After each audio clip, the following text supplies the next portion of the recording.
Jenny, kapag marami kang pera, marami ka ring blank. Jowa. Kasi nagbabayad ka. Mga ilan? Ha? Mga ilan? Kaya siguro na 5, ganun. 5. Oo. Nandyan ba ang 5?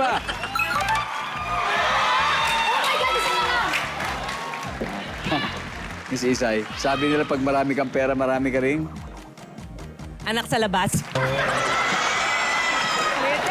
Anak sa labas. Nandiyan ba yan? Anak! Wala. Redford, ano kaya to?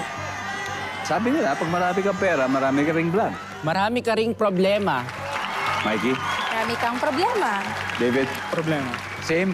Arya, Same. Problema. pag marami kang pera, marami ka rin daw problema. Nandiyan ba yan?